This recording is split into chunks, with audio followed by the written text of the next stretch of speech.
এখানে যেটা হয়েছিল, এই পানিগুলো যে দেখতে পাচ্ছেন আপনার এই সাইডে পানিগুলো, হ্যাঁ, এই বিলের পানিগুলো পুরোটা লাল হয়ে গেছিল। তারপরে এই জায়গাটার নাম হয়ে গেছিল রক্তদহ। এক কথায় অনেক মানুষ মারা যায় এখানে, অনেক হিন্দু সন্ন্যাসীরাও মারা গিয়েছিল। এটাই হলো সেই রক্তদহ বিল। রক্তদহ নামটা কই থেকে আসলো এবং কিভাবে নামটা উৎপত্তি হলো, এটার ইতিহাস আজকে আপনাদেরকে জানাবো। তো আমি এখন আছি যে সাইকেলে, অ্যান্ড বাকিটা ইনশাল্লাহ আপনারা দেখতে পাবেন। এখানে পাখি পর্যটন কেন্দ্র করেছে, পাখি আর কি অনেক পাখি এখানে আসে। তো ঢুকলে আপনার সামনে দেখতে পাবেন এই যে রক্তদহ বিল পর্যটন রেখা ও পাখি পল্লী, রায়নগর, নওগাঁ। চলেন নিচে নামি এবং এক্সপ্লোর করি। অধিদপ্তর নওগাঁ থেকে একটা প্রজেক্ট হাতে নিয়েছে, মৎস্য অভয়াশ্রম। এখানটা বিভিন্ন টাইপের মাছ চাষ হয়, ট্যাংরা, রুই, কাতলা, হ্যাঁ, অনেক টাইপের মাছ চাষ হয়।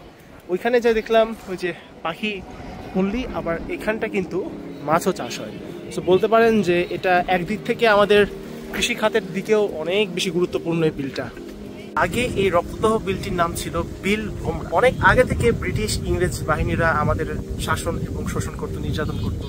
তো তারপরে যেটা হয়েছিল যে ফকির মজনু শাহ, অনেক বড় তিনি একজন যোদ্ধা ছিলেন, মানে এক কথায় উনি যোদ্ধা বললে ভুল হবে, উনি সুফি মানুষ, হ্যাঁ, ধর্মপরায়ণ ব্যক্তি ছিলেন। ব্রিটিশ বিরোধী যে আন্দোলনগুলো হয়েছিল তার অন্যতম মানুষ ছিলেন হলো এই ফকির মজনু শাহ।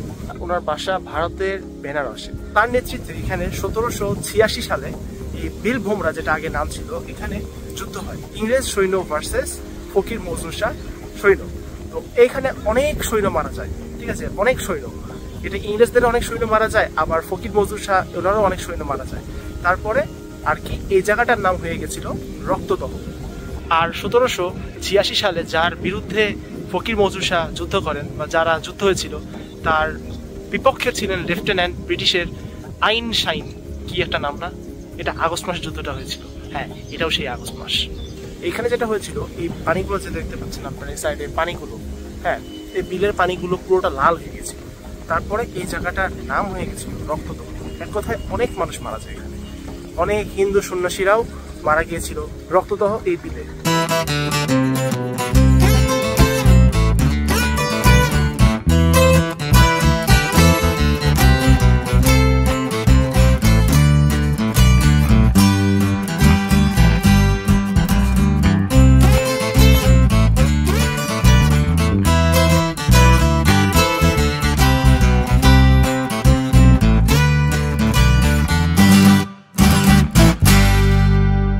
আর ছোটোখাটো রেস্টুরেন্ট, খাবার টাবার পাওয়া যায়, হালকা স্ন্যাক্স টাইপের খাবার। আর বিকালবেলা এখানে অনেক ভিড় থাকে। সকালবেলা আসার একটাই কারণ, তা হলো এখানে বিকালে অনেক মানুষ থাকে, আর সবার সামনে ভাবে ক্যামেরা বের করে আমি কথাও বলতে পারি না, এটাই। এখানে একটা নৌকা আছে, এখানে বিকালে অনেকে এসে নৌকা নিয়ে ঘোরে। সো এই জন্য নিরিবিলি টাইমে কি এসে আপনাদেরকে এক্সপ্লোর করে দেখাচ্ছি।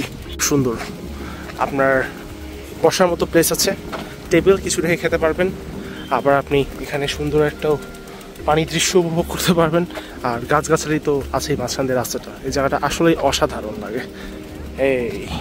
এটির দৈর্ঘ্য 26 কিলোমিটার, বাট বর্ষাকালে যখন বৃষ্টি আসে তখন এটার দৈর্ঘ্য বেড়ে 50 কিলোমিটার পর্যন্ত হয়ে যায়। মানে বুঝতে পারছেন কত বড় একটা বিল। আমি যদি পুরোটা ঘুরে শেষ করি তাহলে হয়তো যেতে পারবো না, আর হয়তো সামনে যেতে পারবো না, কারণ এই যে সামনে পানি। পুরো বিলটা 105 হেক্টর। ও মাই গড, 105 হেক্টর, মানে প্রায় 48 থেকে 50 কিলোমিটারের মতো, এত বড় পুরো বিল। এই যে এখানে আসলে দেখতে পাবেন এই যে গাছে গাছে হাড়ি ঝোলানো আছে, এখানে পাখিরা থাকে, পাখির বাচ্চারা অনেকগুলো আছে এই লেভেলে আর কি। একটা মজার দৃশ্য দেখবেন, এই দেখেন গরু বক একসাথে, অদ্ভুত না? এটা কিন্তু গরু, এটা বক। এই যে অনেক পাখি এখানে, এই যে পাখি, এই যে বক মাছ খায়, বিলের মাছ খায়।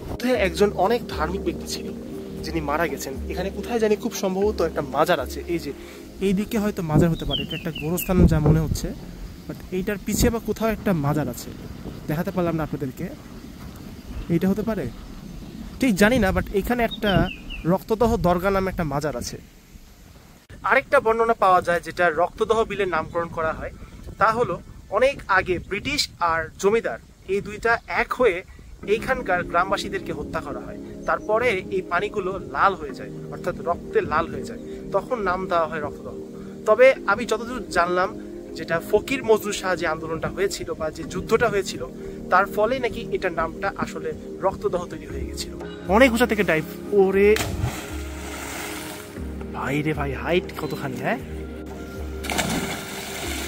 ট্যাংরা, পুঁটি, গজার মাছ ইত্যাদি অনেক রকমের মাছের চাষ হতো, এখনো চাষ হয়। তবে যেটা বললো যে এখানে গজার মাছটা নাকি পাওয়া যায় না। গজার মাছ অনেক আগের একটা মাছ। এই আর কি। তো ঠিক আছে, আপনাদের কি ইতিহাসটা জানার চেষ্টা করলাম। তো আজকের মতো এখানে বিদায় নিচ্ছি। সবাই ভালো থাকবেন।